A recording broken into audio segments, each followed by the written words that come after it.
निश्चित भाव साधुवाद जनईबी केन्द्रापड़ा विकास परिषद आयोजक मानू से माने केन्द्रापड़ा जिलार विकास एवं जहाँ से लिखिं punch line celebration of brotherhood pride and legacy मानवर सांसद को मध्य आमंत्रित करते समस्त विधायक मान आमंत्रित कर गोटे बहुत भल विचारधारा नहीं आगू बढ़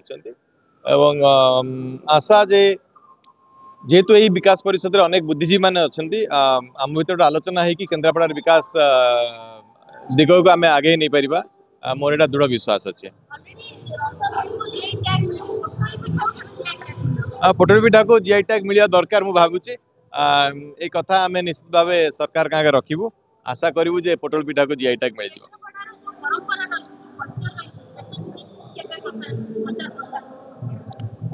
मत लगे प्रसार कर सरकार किसी भूमिका अच्छी आम समस्त भूमिका अच्छी खाली कहीपर जो मैंने निर्वाचित प्रतिनिधि अच्छा कि प्रशासन अधिकारी मैंने अच्छा निज एडवर्टाइजमेंट निज करने पड़ो एवं जिलार समस्त व्यक्ति जेहेतु आजिकल समस्त सोशल मीडिया अच्छा समस्त टे दायित्व नहीं कि कामटा करने पड़ो मु तो अनुरोध करी विकास परिषद जो आज जो वीडियोटा लॉन्च कले से वीडियोटा समस्त सहित शेयर करूँ एवं समस्त निज सोशल मीडिया हैंडल एटा को पब्लिश करूँ।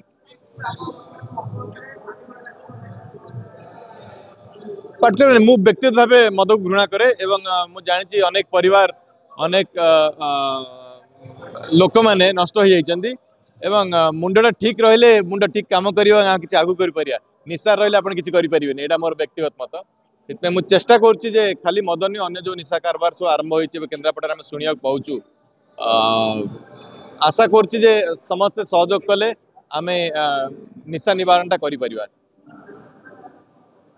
पाटकवासी कहबी एक वर्ष जी आम कम करूँ आगू कम करी आपण सहित आगुरी थी अच्छी भविष्य रही। धन्यवाद।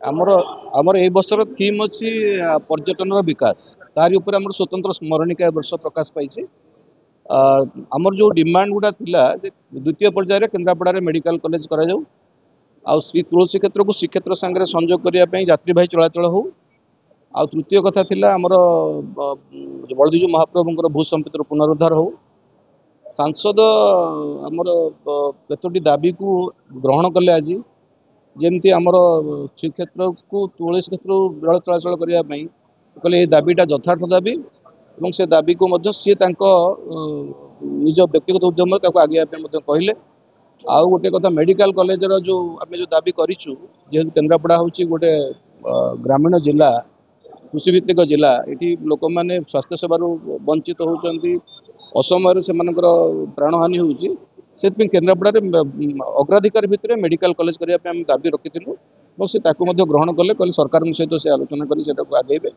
आउ पर्यटन विकास हेले आमर जो निजुक्ति ठू आरंभ कर विभिन्न क्षेत्र में सुजोग पाइबे आम युवक युवती मैंने से कथा से ग्रहण कले से कहते आम जो केन्द्रापड़ा जिला विकास रखी जो बलदेव महाप्रभुंर भू संपत्तिर पुनरुद्धार करने से समस्त कथा से ग्रहण कर व्यक्तिगत उद्यम करें। आसंता काली आमर दुईटी आलोचना चक्र आम रखीचु गोटे कृषि उपर गोटे घंटिकी आलोचना हे गोटे पर्यटन उपर घंटिकी आलोचना हे और से सब एक्सपर्ट मैंने से भाग ने जिलार विधायक भाग ने।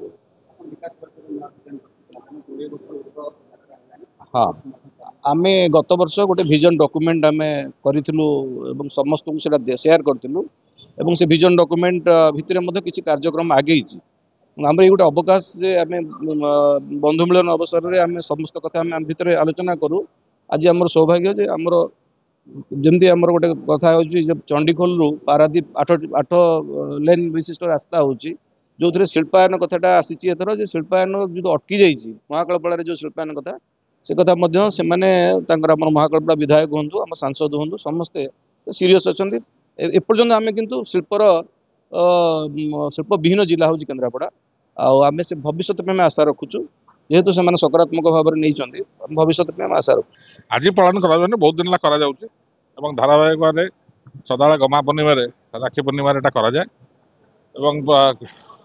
आमर भुवनेश्वर उपकंठ रोकवा आम केन्द्रापड़ा जिलावासी समस्त एकत्रित होती समस्त मिसिकी आलोचना हुए केमी कौन केन्द्रापड़ा जिला को आगू नवा ଏବଂ କ'ଣ ଭଲ ହେଲା କ'ଣ ଭଲ କରିବା ଏଇସବୁ ବିଷୟ ଆଲୋଚନା ହୁଏ। ଗୋଟା ମାନେ ଆମ ଭାଷା କହିବାକୁ ଗଲେ ଆମର ଗୋଟା ଗାଉଁଲି ଗେଟ୍ ଟୁଗେଦର, ଆମ ଜିଲ୍ଲା ଗେଟ୍ ଟୁଗେଦର। ନାଇଁ, ଏଠି ଆଲୋଚନା ଆଦାନ ପ୍ରଦାନ କରାଯାଏ। ବିଭିନ୍ନ ରକମ ଲୋକ ଅଛନ୍ତି, ସରକାର ଦଳ ଲୋକ ଅଛନ୍ତି, ବିରୋଧୀ ଦଳ ଲୋକ ଅଛନ୍ତି, ସାମାଜିକ ପ୍ରତିଷ୍ଠାନ ଲୋକ ଅଛନ୍ତି, ସରକାରୀ ଅଫିସର ଅଛନ୍ତି, ରିଟାୟାର୍ଡ ଅଫିସର ମାନେ ଅଛନ୍ତି। ଏଠି ଆଲୋଚନା ହେଲେ ଫେର ବିଭିନ୍ନ ଜାଗାରେ ଯିଏ ଯୋଉ ଜାଗାରେ ଅଛନ୍ତି, ଯିଏ ଯୋଉ ଯାହାର ଯାହା ସମ୍ବଳ ସେ ସମସ୍ତେ ସେ ଦିଗରେ ଫେର କାମ କରନ୍ତି। ଏଇଟା ହଉଛି କେନ୍ଦ୍ରାପଡ଼ାର ୟୁନିଟି। ହଁ, ନିଶ୍ଚିତ ଭାବରେ ଆପଣ ଲାଗୁନି ବିକାଶ ହେଇଛି। 2000 ମସିହାରେ ଆପଣ କ'ଣ ଥିଲେ, ଆଜି କ'ଣ? 2000 ମସିହାରେ ଆପଣଙ୍କ ଗାଁରେ କେଇଟା ଗାଡ଼ି ଯାଉଥିଲା, ଆଜି କେଇଟା ଗାଡ଼ି? 2000 ମସିହାରେ ଆପଣଙ୍କ ଗାଁରେ କେତେ ସମୟ ଇଲେକ୍ଟ୍ରିସିଟି ରହୁଥିଲା, ଏବେ କେତେ? 2000 ମସିହାରେ ଆପଣଙ୍କ ସ୍କୁଲର ଅବସ୍ଥା କ'ଣ ଥିଲା, ଆଜି କ'ଣ? ଯଦି ଆପଣ କହିବେ ପ୍ରଗତି ହେଇନି, ଯିଏ କହୁଛି ଏଟା ମିଛ କହୁଛି। ନା ଦେଖନ୍ତୁ, ଆପଣ ରାଜନୀତି ଆଡକୁ ପଳେଇଗଲାଣି। ନା ଟିକେ ଟିକେ କାହିଁକି? ଆପଣ ଯୋଉ ଯୋଉ ବିଷୟରେ ପଚାରୁଛନ୍ତି ସେ ବିଷୟରେ ରୁହନ୍ତୁ। ଆପଣ ଫେର ସିଆଡକୁ ଯିବେ, ଅଲଗା କଥା ବାହାରିବ। ସେଟା ମୁଁ ଆଜ୍ଞା ମୁଁ ଶୁଣନ୍ତୁ, ଆପଣ ବ୍ୟକ୍ତିଗତ ନ୍ୟୁଜ କରୁଛନ୍ତି। ଏ କଥା ମୁଁ ଗଣମାଧ୍ୟମରେ ଅଲରେଡି କହିସାରିଛି, ମୁଁ ବକ୍ତବ୍ୟ ରଖିସାରିଛି। ପ୍ରଶାସନ ସ୍ଥାନ, ପୁଲିସ ପ୍ରଶାସନ ସ୍ଥାନ। ଯଦି ପୁଲିସର କାମ କ'ଣ ଆଇନ ଶୃଙ୍ଖଳା ରକ୍ଷା କରିବା, ସେ ଯଦି ସଚେତନ ନ ହେବେ ତାହେଲେ କ'ଣ ହବ? ସେ ତ ପୀଡ଼ିତ ତ କହିଲେ, ତା ବାପା ତ କହିଲେ, ମାନେ ପୀଡ଼ିତଙ୍କ ବାପା କ'ଣ କହିଲେ? 6 ମାସ ତଳେ ଥାନାକୁ ଯାଇଥିଲେ, ଥାନା ସେ କେସ୍ଟା କରିଥାନ୍ତା, ଡକାଡକି କରିଥାନ୍ତା, ସେ ଗୋଟେ ଅଞ୍ଚଳରେ ପ୍ରଭାବ ପଡ଼ିନଥାନ୍ତା କି ଏଭଳିଆ ଅସଦାଚରଣ କଲେ ପୁଲିସ ଗୋଡ଼ଉଛି ବୋଲି ସେ ଅନ୍ୟ ଉପରେ ପ୍ରଭାବ ପଡ଼ିନଥାନ୍ତା? କଲେ କି? କାହିଁ କଲେନି? କିଏ ମନା କରିଥିଲା? ସୁପ୍ରିମକୋର୍ଟର କ'ଣ ଡାଇରେକ୍ସନ ଅଛି? ଯଦି ମହିଳା ହଉ ବା ଝିଅ ହଉ ଯଦି ଥାନାରେ କମ୍ପ୍ଲେନ କରିବ, ଅସଦାଚରଣ ହଉ ବା ଦୁଷ୍କର୍ମ କମ୍ପ୍ଲେନ କରିବ, ତୁରନ୍ତ କେସ୍ ରୁଜୁ ହବା କଥା। କାହିଁ ହେଲାନି? ତାପରେ ଯାଇକି ଆଜି ଏ ଘଟଣା ଘଟିଗଲା, ୟାକୁ ସସ୍ପେଣ୍ଡ କର, ତାକୁ ସସ୍ପେଣ୍ଡ କର, ୟାକୁ ଧର, ତାକୁ ଇନକ୍ୱାରି କରି ଲାଭ କ'ଣ?